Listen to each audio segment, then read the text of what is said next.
Bonjour tout le monde, samedi 8 juillet, canicule ici au Québec avec des chaleurs assez conséquentes, au-dessus du 30 degrés qui nous fait sentir que, oui, on est un pays d'extrême entre le chaud et le froid. Ça m'empêche pas de prendre un café en votre compagnie en ce samedi matin si vous l'écoutez lors de la vidéo. Alors sans plus tarder, mon actualité ludique, c'est parti.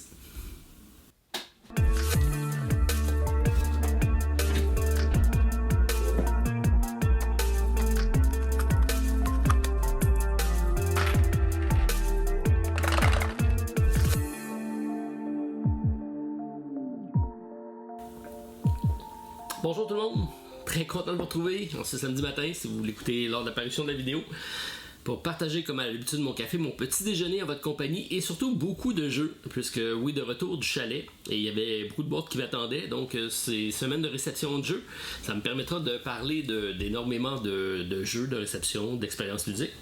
Également du podcast, puisque c'est ce que je me suis livré ce que j'ai appelé un exercice périlleux, puisque j'ai fait mon premier podcast en solo.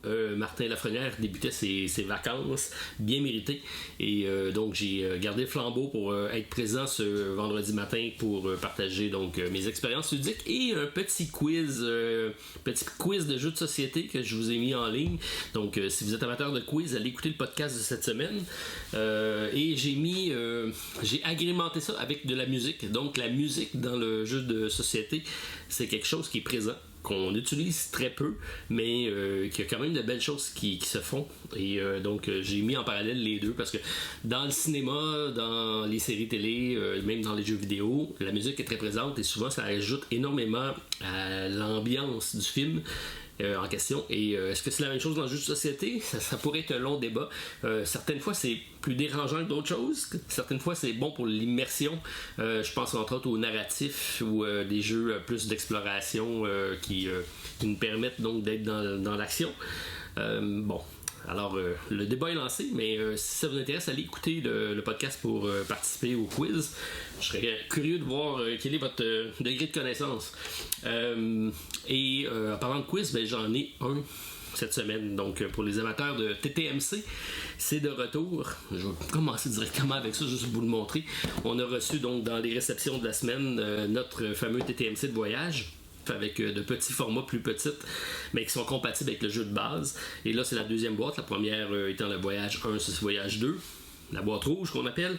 Et donc, c'est une boîte complètement pour pouvoir y jouer avec le plateau, un crayon effaçable, et ça nous permet de jouer en voiture, en déplacement, en voyage. Donc, c'est idéal pour les voyages. Et tout le contenu, c'est des questions qu'on connaît déjà, compatible avec la boîte de base, donc on peut tout mélanger ça et ça me permettra donc de sortir une carte et de finir la vidéo avec un petit quiz conséquent. Donc si vous aimez les quiz, restez à l'écoute parce que c'est ce qu'on vous propose en fin d'épisode. Quelques jeux derrière moi, c'est des réceptions entre autres grâce au commanditaire du podcast qui est la boutique La Pioche de Québec. Donc j'ai passé une commande que j'ai reçue et ça me permettra de faire le tour des jeux. Entre autres, Solar 175, c'est un Kickstarter qui a eu lieu il y a un an. Ça a été vite quand même à livrer et je viens de recevoir ça. Donc j'aime ça aller dans des côtés plus insolites, voir qu'est-ce qui est proposé comme jeu. Et ce que j'aime beaucoup de celui-là, c'est que c'est un jeu Legacy. Donc, un jeu qui fera se jouer en plusieurs séries d'aventures. C'est un jeu futuriste. Donc, on est dans un univers avec des vaisseaux spatiaux, bien sûr. On a ça ici, du beau matériel. Donc, je vous montre ça. Donc, ici, avec des figurines, des plateaux engravés. Mais il y a également de l'économie. Il y a également des votes à faire. Et là, je me suis découvert une petite passion avec Hégémonie pour ce type de jeu-là. J'ai hâte de voir comment ça va se dérouler dans un univers plus futuriste. Et en prime, il y a une variante solo. Alors, il y a des decks automates pour y jouer. Alors, je voulais savoir comment se déroulait le vote en mode donc en mode solitaire entre autres. Alors j'aurai sûrement la chance de le tester avec Stéphane ou en solo, ou reste à voir si je vais être capable de l'intégrer en cours d'aventure, mais c'est pas que je veux tester, donc j'ai ramassé ça Solar 175. Je sais qu'il reste quelques boîtes pour ceux que ça intéresse. Derrière moi ici, il y a Cyclades qui est la campagne de socio-financement qui a lieu sur Kickstarter. Donc le classique que je vous ai présenté sur la chaîne qui est encore disponible. Et là j'ai vu qu'ils ont une énorme campagne en termes de temps. Il reste encore une trentaine de jours, donc il faut s'armer de patience pour ceux qui participent. Mais il y a des beaux stretch goals qui sont débloqués chaque jour. Je vois les figurines arriver, ça va être vraiment une version de luxe. Même les bâtiments, les différents bâtiments deviennent en 3D. L'argent est en argent sonnant pour Martin qui aime ça. Donc belle deluxification du jeu et un grand classique qui revient, donc c'est intéressant. Et j'ai mis Vindication en arrière puisque la version française arrive. Il y a du monde qui ont commencé à le recevoir. Nous, on devrait recevoir ça au Québec dans la semaine prochaine, j'espère, parce que j'ai déjà vu des colis qui ont commencé à arriver. Alors, bien hâte pour ceux qui ont contribué de voir ça arriver. Pour ma part, je sais qu'on a aussi Arceus qui est arrivé en France, qui devrait arriver au Québec. J'ai eu également un avis d'expédition, donc ceux qui ont déjà contribué à la campagne, je pense à Dan entre autres qui me pose la question, ça arrive j'espère également la semaine prochaine, donc voilà pour les sorties, les nouveautés qui s'en viennent. Alors, par où commencer? Parce que j'en ai beaucoup. Bon, on va commencer de ce que j'ai reçu de la pioche. Donc, je me suis ramassé en commençant un petit livre de voyage. J'aime ça avoir de la lecture. Dans ce cas-là, c'est pas vraiment un livre de lecture. Donc, c'est le livre des rituels. C'est disponible en français. C'est initialement chez Board and Dice et maintenant en français grâce à Pixie Games. Alors, c'est un livre sur l'alchimie, mais c'est un livre d'énigmes. Donc, on va avoir un alphabet à reconstituer, des différents puzzles, donc des histoires à lire et des puzzles à déchiffrer. Toujours intéressant et je pense que pour les voyages, le temps de l'été, tranquille sur le bord de l'eau, c'est idéal, donc j'ai ramassé ça et je vous dirai ce que j'en pense lorsque j'aurai commencé le fameux jeu. Qu'est-ce que j'ai reçu d'autre? Donc avec celui-ci, dans la campagne de sous-financement venait cette addition-là, donc oui, mais faut la prendre séparément, mais c'est Gonza Index, ça n'a pas de lien, c'est pas une extension du jeu, c'est un stand-alone dans l'univers de petite boîte mais bien remplie, et c'est un jeu donc d'économie, donc c'est un deck building, dice building plutôt, et qui se met en place rapidement, qui se joue rapidement, et c'est également de 1 à 5 joueurs, je pense, 1 à 5 joueurs, 30 minutes par partie, donc petite boîte bien remplie, avec des énormes dés, donc des énormes dés comme ça, des composantes même de luxifier avec l'argent, métal, différents tokens, quand même bien rempli, des cartes. Alors, hâte de voir qu'est-ce que ça dit. Encore là, il y a une variante solo. Donc, deux jeux complètement différents, mais dans le même univers à découvrir, parce que je connais pas ni la compagnie, ni le jeu, mais j'avais vu qu'on passait la campagne, donc ça m'intéressait. On vous a parlé que j'allais faire éventuellement de top 10, 20, 30, 40, 50 des roll and write, flip and write et tout ce qui write. Alors j'ai continué donc ma recherche d'identité dans ce domaine-là. Il y en a plusieurs qui m'avaient parlé de ce jeu-ci, donc qui est le fameux Zombicide, qui est un jeu très accessible, un jeu de figurines, et qui ont fait une version roll and write qui s'appelle donc Gears Up, et un jeu dans lequel on va avoir plutôt un flip and write, des marqueurs avec des zombies, et nos attaques, ce que j'ai compris, vont former des formes de polyomino qu'on va essayer comme ça de se débarrasser des fameux zombies pour passer à travers différents scénarios. Reste à voir, je connais pas du tout le jeu, je vais le découvrir, mais comme j'ai promis de faire un top, je veux au moins avoir la chance de tester tout ce qui est susceptible d'être dans la liste, donc voilà pour ça. J'avais commandé un classique, je vais le mettre ici, donc classique en termes de littérature, bien sûr. On parle de Tolkien et c'est Le Seigneur des Anneaux. C'est Adventure Book Game chez Ravensburger, malheureusement seulement en anglais. Et c'est un livre-jeu qui me semble fort intéressant quand même. Donc, si je joue en solo ou en coopératif, on va avoir des maps. Donc, le livre, on va comme ça passer à travers une série d'aventures. et on va avoir un deck de cartes, c'est assez simple, donc quelques matériels, des figurines, un jeu de cartes, des jetons, et on va comme ça tourner les pages, et à chaque page va représenter une aventure, et on va comme ça essayer de passer à travers l'épopée de Frodon. Dans le fond, on va aller essayer d'aller porter l'anneau et se débarrasser de l'anneau, mais on a vraiment des cartes d'anneau qui sont un peu des cartes wild, qui nous permettent de passer à travers les situations difficiles, comme dans le livre, comme dans le jeu. Et lorsqu'on l'utilise, ben, ça fait monter une piste qui est une piste de dangerosité, je ne sais pas comment il l'appelle, mais une piste donc de l'ennemi. Donc plus on utilise l'anneau, puis plus on tombe du côté obscur, si on veut. Très thématique, très bien pensé, assez léger comme jeu, mais je pense que c'est quelque chose qui va être agréable à jouer. Puis Martin a beaucoup apprécié, donc hâte de me mettre dans ces parties-ci. J'en profite également pour vous parler de ces petits collants-là. Je ne sais pas si c'est visible à l'écran. Donc, Ravensburger ont commencé à faire ça. Donc, ils arrivent avec les boîtes comme ça. C'est tout simplement collé. C'est un collant qui se défait facilement, qui n'abîme pas les boîtes. Et ça évite de mettre un plastique par-dessus. Donc, on sauve petit bout de plastique par petit bout de plastique la planète. Je sais pas si c'est vraiment plus écologique, mais je pense que oui. Et ça va peut-être mettre aussi un frein au fameux mythe de la boîte Poké. Et là-dessus, je vous mets à l'instant un clip qui a été partagé sur la page de Facebook des fans de l'autre côté du plateau. C'est un abonné qui nous a partagé ça, et c'est Ace Ventura, Pet Detective, un vieux film. Et j'avais oublié cette scène-là, mais elle est très très drôle et très représentative de la situation qu'on vit présentement avec l'expédition des colis. Donc souvent on va faire des réclamations vers le distributeur, vers la boutique pour des boîtes Poké, mais on ne sait pas trop ce qui se passe à l'intérieur des camions jusqu'à temps que ça se rentre devant votre porte. Et je vous laisse découvrir.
Alors, vous en pensez quoi?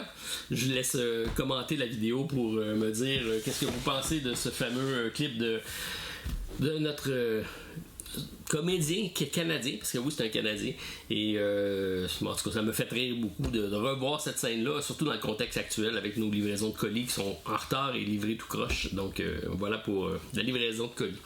Je vais faire un petit encore parce que bon, j'ai parlé de Ravensburger, et dans le même système, on voit ici là, que c'est 4 collants, et on a reçu les copies donc en français de Alien, le destin du Nostromo, donc en français, ça c'est bien. Alors j'avais pas vu la version française encore, j'avais testé la version anglaise, hâte de voir comment ça se déroule. C'est à peu près le même qualité de jeu, donc c'est des jeux assez abordables. Il y a des figurines, mais c'est des figurines pas très détaillées, mais c'est parfait pour jouer. Et là on a le vaisseau spécial, on va se promener à l'intérieur, on va avoir différents challenges. Il y a une certaine rejouabilité parce que il y a des scénarios dans le jeu. Et encore là, lui aussi je joue en solo, donc c'est si j'ai ça ici, de 1 à 5 joueurs, des parties de 45 à 60 minutes. J'ai fait un scénario, je me propose de réessayer le jeu avec les différents scénarios, voir ce que ça donne, et peut-être de le tester avec Stéphane, puisque un de ses jeux favoris, c'est Nemesis, dans le même esprit, mais beaucoup plus léger, plus accessible. Alors, reste à voir qu'est-ce que ça dit. Je me suis ramassé petit jeu. Compléter ma commande, un petit jeu de Matago. Matago a commencé à traduire les fameux jeux de Button Shy Game. Alors, c'est des petits jeux comme ça de cartes, très simple, idéal pour les voyages. On part, on amène ça en voyage. Et j'ai commencé celui-ci parce que j'avais fait la couverture durant la campagne du jeu initialement. Donc un des abonnés m'avait mis en contact avec l'auteur et j'avais fait ce jeu-ci donc qui s'appelle Convoyeur très spatial en français. Et c'est l'auteur Lucas Gentry. C'est un jeu uniquement solo, un petit jeu de trentaine de minutes. C'est un jeu de gestion d'inventaire dans un vaisseau pour essayer de l'améliorer pour passer à travers différents challenges. Donc c'était très bien. Alors content de l'avoir. Donc j'en ai quelques-uns de ma collection. J'ai des abonnés qui m'ont gâté. Donc l'île des prédateurs et ici c'est Sprawlopolis qui est le plus connu je pense de la gamme. Alors c'est ajouté à ma ludothèque. Petit jeu solo. Toujours intéressant. Qu'est-ce que j'ai ramassé d'autre également? Je pense que c'est tout. Le reste, c'est des réceptions que j'ai eues à la boutique. Pas à la boutique, mais en distribution. Donc, pack de Errata des cartes de Hertz par Lucky Dog Game. Donc, la version française, il y avait certaines cartes en reprint. Ça a été réimprimé. Ça a été expédié. Tous ceux qui étaient dans les campagnes Kickstarter, normalement, ça a été envoyé directement par Lucky Dog Game, par la poste. Et on a reçu sinon une boîte au bureau. Ceux qui l'ont acheté en boutique et qui l'ont pas eu ou qui veulent l'avoir, faites la demande à votre boutique où ce que vous l'avez acheté. Et nous, on va leur expédier des packs de cartes pour qu'ils puissent ajouter ça à leur commande et vous le transmettre éventuellement. Un que j'attendais beaucoup, j'ai derrière moi la boîte ici qui est Legacy of You, qui est mon coup de cœur de campagne solo en début d'année. J'ai vraiment aimé, j'ai passé à travers la boîte au complet en une semaine. Je vais y rejouer parce que ça se rejoue. Mais une autre campagne solo qui arrive en français, c'est celui-ci. Donc chez Résistance, chez Nuts Publishing en français. Encore là, uniquement solo, trentaine de minutes par aventure.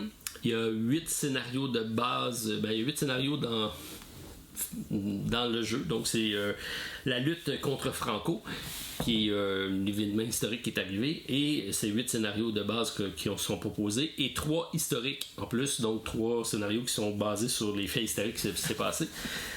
Magnifiques illustrations, très style bande dessinée, fait penser à Black et Mortimer, quelque chose comme ça, et c'est également des auteurs donc, que j'apprécie grandement, qui sont David Thompson et Trevor Benjamin, qui sont les deux auteurs qu'on voit dans tous les wargames qu'on vous a déjà présentés. Là, il y a un troisième avec eux qui s'appelle Roger Things Curley. Et donc, jeu de gestion de main de cartes avec différents scénarios, et on va comme ça incarner la résistance pour essayer de remporter la victoire avec différents scénarios. Donc, hâte de le tester. Bon, j'ai entendu beaucoup de bien du jeu et ça vient d'arriver. Donc, voici la résistance qui s'ajoute à ma collection. Ce sera la campagne que je vais probablement commencer en solo très prochainement. En vrai que parce que je vous les ai déjà présentés, mais ça vient d'arriver. Donc, Tortuga 1667. Donc, je salue d'ailleurs Audrey qui était contente de savoir que je parlais d'elle dans ma vidéo la semaine passée. Elle avait préféré celui-là, donc salut Audrey. J'ai également Saturn qui arrive, donc version de Roll Camera en français grâce à Lucky Dog Game, jeu très cocasse de placement de dés pour recréer des scènes de cinéma. Ça, j'ai donné une copie à Stéphane, j'ai hâte de voir qu'est-ce qu'il en pense, parce que Stéphane, c'est notre grand amateur de cinéma. Il a travaillé dans l'industrie du cinéma, et donc j'ai hâte de voir ce que tu en penses. Puis peut-être qu'on pourrait faire une partie sur la chaîne, ça serait très drôle, avec Roll Camera. On a celui-ci qui moi, un de mes coups de cœur, puis j'ai vu qu'il y en avait quelques-uns qui avaient placé ce jeu-là dans les hors coups de cœur. C'est pas un jeu qui est exceptionnel, là, mais c'est un jeu très malin de cartes avec des règles changeantes, c'est superbes illustrations, qui est vraiment passé sous le radar. Et pour moi, bon, je l'ai mis dans mes coups de cœur. Ça a été le cas dans Un monde de jeu, d'ailleurs. Je pense que c'est Sylvain qui l'avait mis dans ses coups de cœur également. Bref, alors si vous ne connaissez pas, ça vient d'arriver. Je vous incite grandement à aller jeter un coup d'œil là-dessus, parce que c'est très bon. Et qu'est-ce que j'ai? Bon, on a bien sûr TTMC, mais on va finir par ça. Celui-ci, je suis excessivement content. Puis j'étais excité de le voir parce que Salade 2 points, c'est le jeu qui pour nous a été une grande révélation dans la famille. On a joué maintes fois au jeu.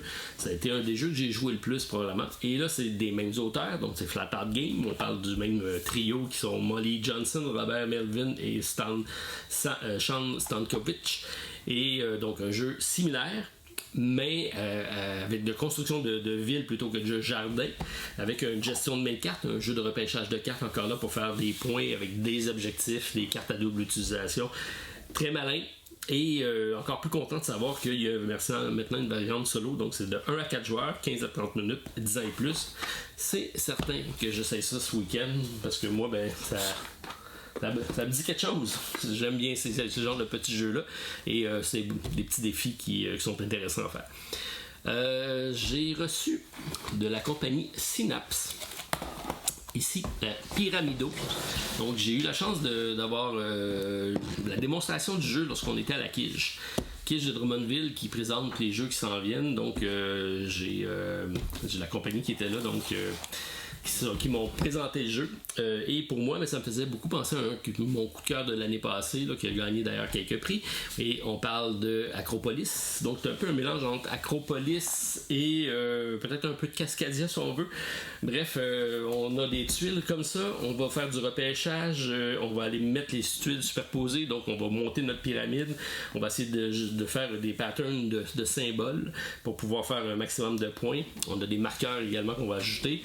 Un jeu qui semble assez simple, mais c'est le genre de jeu qui devrait plaire. Donc, c'est un 2 à 4 joueurs, 8 ans et plus, 45 minutes. Pas de solo, malheureusement. Il va falloir que je me penche pour aller faire des solos là-dessus.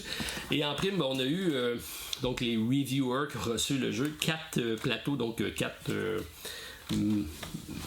maps de néoprène, si on veut, pour pouvoir y jouer. C'est pas essentiel, mais ça ajoute un aspect esthétique intéressant au jeu. Mais voici donc le jeu qui devrait arriver très prochainement.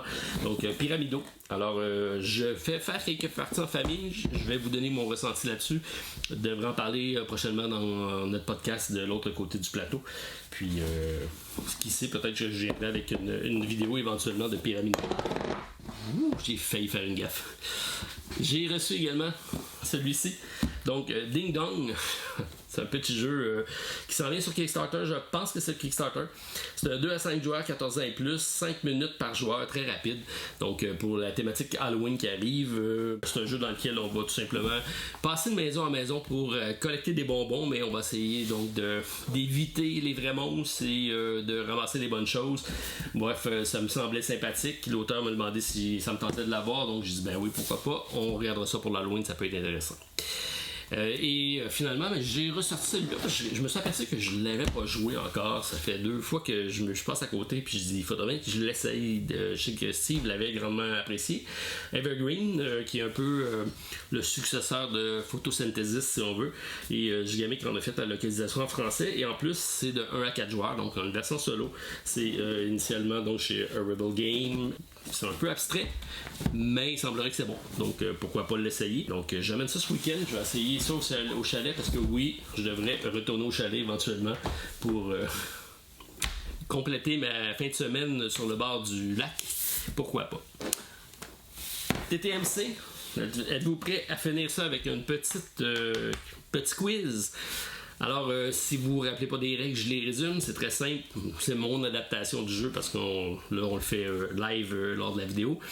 Alors, c'est 10 questions. J'ai un sujet.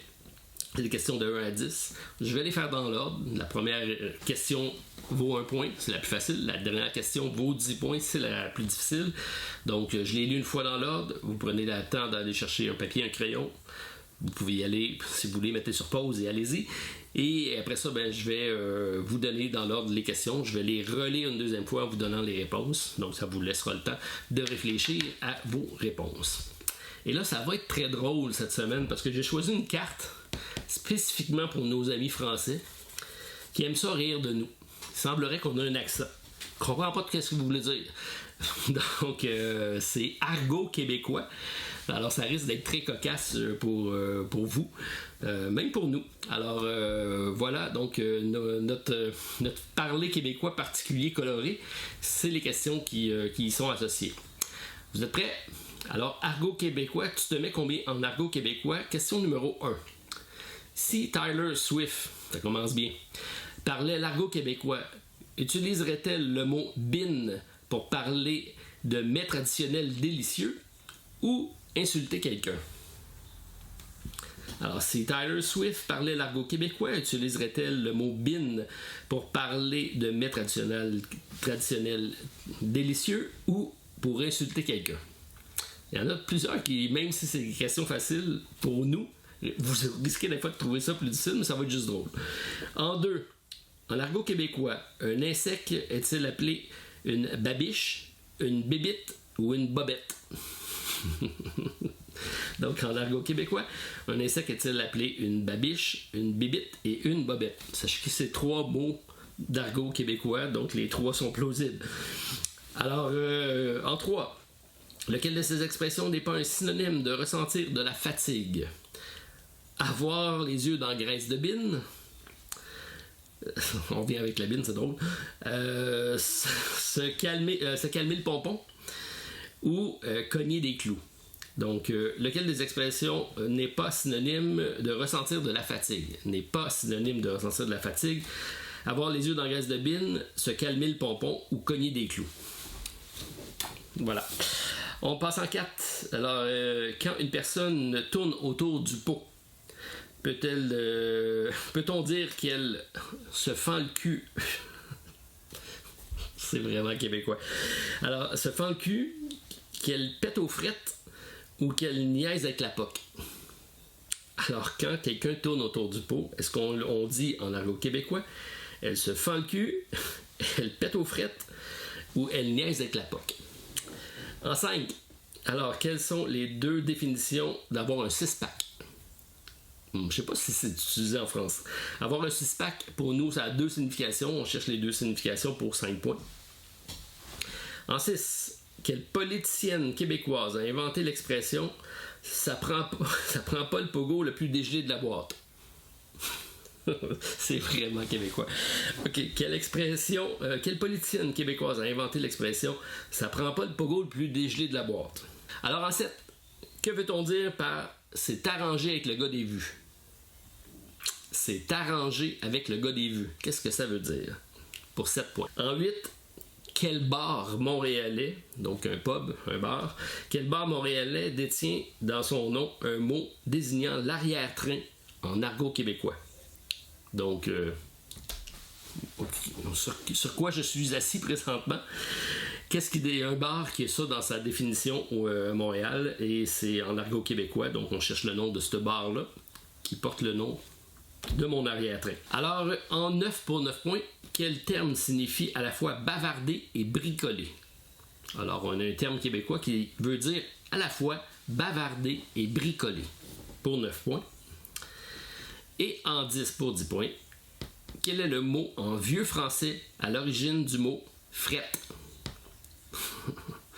Vous savez peut-être pas ça veut dire quoi, frette? Avoir une petite frette, une frette, c'est quelque chose de froid. Alors, j'y vais une dernière fois pour les relire dans l'ordre et vous donner au fur et à mesure les réponses. Vous additionnez vos points. Donc, première réponse, 1 point. Dernière réponse, 10 points. Allons-y. Donc, en 1, si Taylor Swift parlait l'argot québécois, utiliserait-elle le mot bin pour parler de mets traditionnels délicieux ou d'insulter quelqu'un?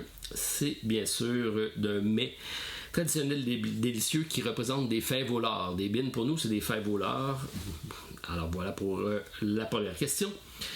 La deuxième, en argot québécois, un insecte qui est-il appelé une babiche, une bébite ou une bobette? C'est bien sûr une bébite, puisque la babiche, c'est ce que les Amérindiens ou les Autochtones utilisaient pour faire des raquettes, ou même des dossiers de chaises et des trucs comme ça. Et des bobettes, ben, c'est un slip. Voilà. En 3, donc, lequel des expressions n'est pas synonyme de ressentir de la fatigue, avoir les yeux dans la graisse de bine, se calmer le pompon ou cogner des clous?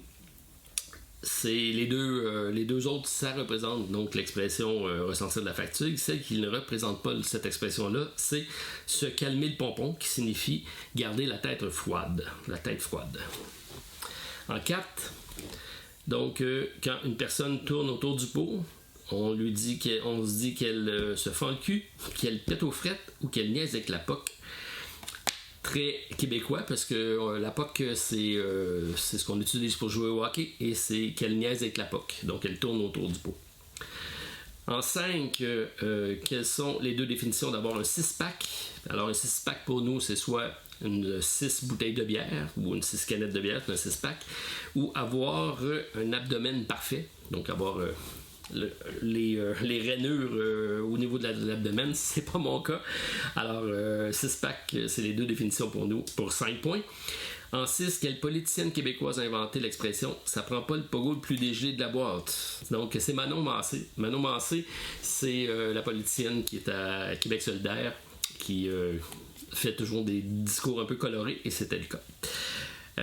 Ensuite, en 7, que veut-on dire si on dit que c'est arrangé que le gars des vues? Arrangé, donc on parle de quelque chose qui est truqué ou falsifié. En 8, quel bar montréalais détient son nom avec un mot qui désigne l'arrière-train ou le postérieur en argot québécois? C'est les faufounes électriques, qui est encore là d'ailleurs, je pense que ça fait longtemps que c'est là ça, les faufounes électriques. En 9, quel terme signifie à la fois bavarder et bricoler? Alors, pas facile, c'est placoter. Donc, placoter. Ça peut vouloir dire ces deux expressions-là. Oui, le dernier, quel mot en vieux français est à l'origine du mot fret? Donc, c'est freit, F-R-E-I-D, je ne suis pas sûr que je l'ai dit correctement. Mot latin utilisé en vieux français pour déterminer froid. Alors, c'était les TTMC. Tu te mets combien en argot québécois? Toujours drôle. Alors, c'est ce qui complète donc la semaine avec, ma foi, énormément de jeux. Pas ça qui manque. Alors, quelque chose a retenu votre attention? Vous me laissez savoir. Quel est votre planning de ce week-end? Donc, on est en 2 festivals. Le PEL est fini. Le FLIP s'en vient. Donc, le temps des salons arrive à grands pas. Et nous, ben, c'est Gen Con à la fin du mois. Donc, déjà, on commence à préparer notre voyage pour aller faire un tour du côté d'Indianapolis. Alors, ben, j'attends de vous lire vos commentaires. Et on se donne rendez-vous la semaine prochaine pour une autre vidéo à la Société des Jeux. Bye tout le monde. À la prochaine.